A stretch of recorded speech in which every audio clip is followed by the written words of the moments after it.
माझा उघडा डोळे बघा नीट 100% गाईच्या दुधापासून बनलेले शुद्ध सोनेरी आणि दाणेदार गोवर्धन तूप गर्वाने गोवर्धन।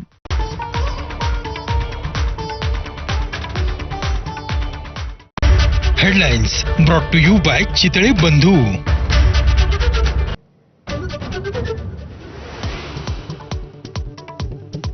आयपीएस जालिंदर सुपेकर यांच्या अडचणींमध्ये वाढ, सुपेकरांनी 500 कोटी मागितल्याचा अमरावती कारागृह बंदिस्त कैद्याच्या वकिलाचा आरोप, सुपेकरांकडून आरोपांचा इन्कार।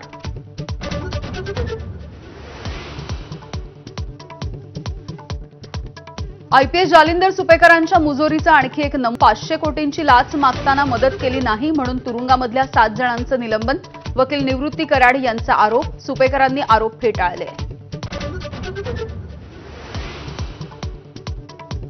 जेसीबी जप्त करणारे हगवणेंचे 3 भामटे एजंट अटकेत, बँक अधिकारी असल्याची बतावणी करत प्रशांत येळवंडेंकडून जेसीबी जप्त।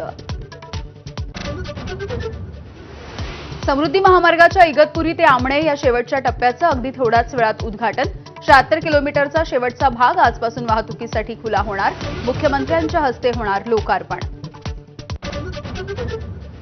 नवी मुंबईकरांची वाहतूक कोंडीमधून सुटका होणार, वाशीहून मानखुर्दकडे जाणाऱ्या पुलाचं आज मुख्यमंत्री फडणवीसांच्या हस्ते लोकार्पण। 2 भावांनी बोललं पाहिजे, उद्धव आणि राज ठाकरे यांच्या युतीच्या चर्चांवरती अमित ठाकरे यांची पहिली प्रतिक्रिया। महाराष्ट्र हितासाठी कोणताही त्याग करायला तयार, मनसेसोबत युतीच्या चर्चांवरती खासदार संजय राऊत यांचं वक्तव्य, सकारात्मक असल्याचं आमचे नेते एका सुरात बोलत असल्याची स्पष्टोक्ती।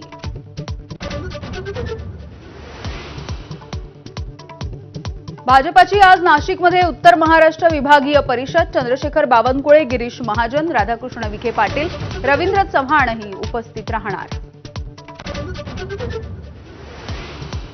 बंगळुरू चेंगराचेंगरीची कर्नाटक हायकोर्टाकडून सुमोटो दाखल, आज दुपारी 2:30 वाजता सुनावणी। पुण्यामध्ये रात्री पब सुरू राहिल्यास आता थेट वरिष्ठ पोलीस निरीक्षकांवरती कारवाई होणार, पुणे पोलीस आयुक्त अमितेश कुमार यांचा थेट इशारा।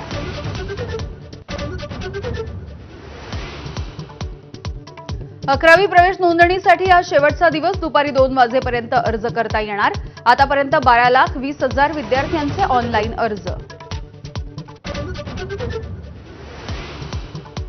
अयोध्येमध्ये राम दरबाराची प्राणप्रतिष्ठा विधी सुरू, योगी आदित्यनाथ यांच्या हस्ते पूजा, राजाच्या रूपामधील भगवान राम संपूर्ण कुटुंबासह विराजमान होणार।